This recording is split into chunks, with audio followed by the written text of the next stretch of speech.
স্বাস্থ্য সুরক্ষা ও রোগ নিরাময়ে মধুর গুণ অপরিসীম। তাই ক্রমেই সাতক্ষীরা জেলায় জনপ্রিয় হয়ে উঠছে সরিষা ক্ষেতে কাঠের বাক্সে মৌমাছি পালন করে মধু উৎপাদন। এই মধু ভারতসহ বিভিন্ন দেশে রপ্তানি করে অর্জিত হচ্ছে বৈদেশিক মুদ্রা। বিগত 3 বছর ধরে আমি সরিষা ক্ষেতে বক্স বসিয়ে মধু সংগ্রহ করি।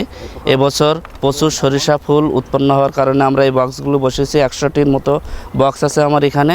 প্রত্যেক বক্সে প্রতি সপ্তাহে আমরা 1 থেকে 1.5 কেজি মধু সংগ্রহ করি। আমাদের উৎপাদিত মধু বাইরে রপ্তানির মাধ্যমে বিদেশি ফরেন মানি আসবে, বেকার সমস্যা দূর হবে, ঔষধি গুণসম্পন্ন খাঁটি মধু উৎপাদন হচ্ছে, পরিবেশের ভারসাম্য রক্ষা হচ্ছে। পাশাপাশি সরকারের ঊর্ধ্বতন কর্তৃপক্ষের কাছে অনুরোধ, অন্যান্য শিল্পের মতো মৌচাষ শিল্পকে জন্য সরকার ভর্তুকি দেয় এবং এখানে অর্থনৈতিক সাপোর্ট, টেকনিক্যাল সাপোর্ট যদি দেওয়া যেতে পারে, মৌচাষ শিল্প আগামীতে বৃহত্তর কর্মসংস্থানের সুযোগ সৃষ্টি হবে বলে আমি মনে করি। পড়াশোনার পাশাপাশি মোশাররফ ভাইয়ের এখানে খামারে কাজ করে থাকি। এইখান থেকে যে বেতনটা পাই তা দিয়ে আমার সংসারও চালাই। আমরা মধু প্রসেসিং করি। মধু প্রসেসিং করার প্রথম চেম্বারে ঢোকায়, নির্দিষ্ট একটা তাপমাত্রা দিয়ে মধু ফিল্টার করে এই চেম্বারে ঢোকানো হয়। ঢোকানোর পরে আমরা নির্দিষ্ট একটা গ্রেড করি। গ্রেড করার পরে আমরা আস্তে আস্তে মধুটা ডেলিভারি দিই। সরিষা ক্ষেতের পাশেই মৌমাছি পালনের ফলে ক্ষেতে কোনো রকম কীটনাশক ব্যবহার করতে হয় না। এছাড়া সরিষা ক্ষেতের পাশে মৌ চাষ করলে কোনো বাধা ছাড়াই ফুলের পরাগায়ন সম্ভব হয়। আমনের পর দ্বিতীয় ফসল হিসেবে সরিষা ক্ষেতের পাশে কাঠের বাক্সে মৌমাছি পালন করে মধু উৎপাদন হচ্ছে নির্বিঘ্নে। ফলে দুই দিক দিয়ে অর্থনৈতিকভাবে লাভবান হচ্ছেন চাষিরা। আমার এখানে সরষে খাত আছে, সরষে খাতের পাশে মধুর চাষ হচ্ছে। আমাদের এখানে এবার সরিষার ফলন খুবই ভালো। আমি একজন সরিষা চাষি। গত বছর সরিষা লাগাইছিলাম, বর্ষার কারণে নষ্ট হয়ে যায়। এবছর আবহাওয়া ভালো, সরিষা খাতে মধুর বাক্স বসানো হয়েছে। ক্ষেত্র থেকে ওই মধুর বাক্স থেকে আমরা ভালো মধু পাই। মৌমাছি ফুল থেকে মধু সংগ্রহ করছে, পরাগায়ন করে সরিষার ফসল অনেক উন্নত আমরা মনে করছি, দেখা যাচ্ছে খুবই ভালো।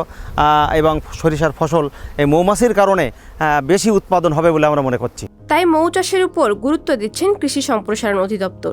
আমাদের সমগ্র জেলায় 13,830 হেক্টর জমিতে সরিষার আবাদ হয়েছে। বিনামূল্যে বীজ, সার সহায়তা এবং কৃষি সম্প্রসারণ অধিদপ্তরের পক্ষ থেকে কৃষকদেরকে আমরা উদ্বুদ্ধ করার মাধ্যমে এই লক্ষ্যমাত্রা অর্জিত হয়, যেটা আমাদের লক্ষ্যমাত্রার চেয়ে শতকরা 7 ভাগ বেশি। আপনারা জানেন, সরিষার সাথে যদি মৌবাক্স স্থাপন করা হয় তাহলে সেক্ষেত্রে সরিষার উৎপাদন শতকরা 15 ভাগের মতো বৃদ্ধি পায়। সেই লক্ষ্য অর্জনে কৃষি সম্প্রসারণ অধিদপ্তরের প্রত্যক্ষ সহযোগিতায় আমাদের এই জেলায় এই পর্যন্ত 9,000 মৌবাক্স স্থাপিত হয়েছে এবং গত এই পর্যন্ত আমাদের এই জেলায় 21,000 কেজি মধু উৎপাদিত হয়েছে, যার আর্থিক মূল্য 78 লক্ষ টাকার মতো। সারা বছর মৌচাষীরা বিভিন্ন ফুল থেকে মধু সংগ্রহ করলেও সরিষার ফুল থেকে মধু সংগ্রহের এখনই মূল সময়। তাই মধু সংগ্রহে এখন ব্যস্ত সময় পার করছেন সাতক্ষীরার সদর, তালা, কলারোয়া, কালীগঞ্জ ও দেবহাটার মৌখামারিরা।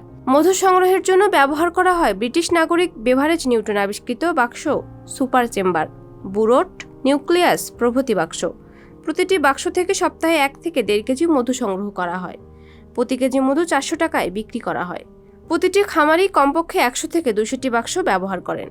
আগে ভুল ধারণা ছিল যে মৌমাছি সরিষার ফুলে বসলে সরিষা ভালো হয় না।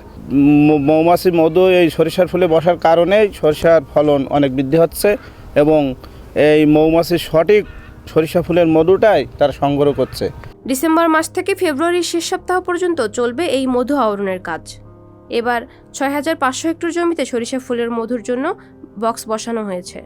সরকারিভাবে মৌচাষীদের সহযোগিতা করলে এই চাষে আরও প্রসার ঘটবে বলে জানান মৌচাষীরা।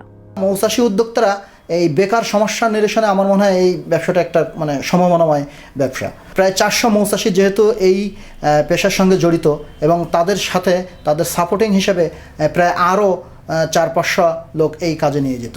সাতক্ষীরাতে মৌ চাষের সোর্সগুলো অর্থাৎ মধুর সোর্সগুলো আপনারা জানেন হয়তো অনেক, যেমন আমাদের এখানে বড়ির চাষ হয় বড়ির মৌসুমে। এখন যেহেতু সরিষার চাষ সরিষা মৌসুম এবং এপ্রিল মাসে আমরা এই সুন্দরবনের পাশে যেও কিন্তু এই বাক্স স্থাপন করে মধু আহরণ করতে পারব। পাপিয়া মামুন, সংবাদ প্রকাশ।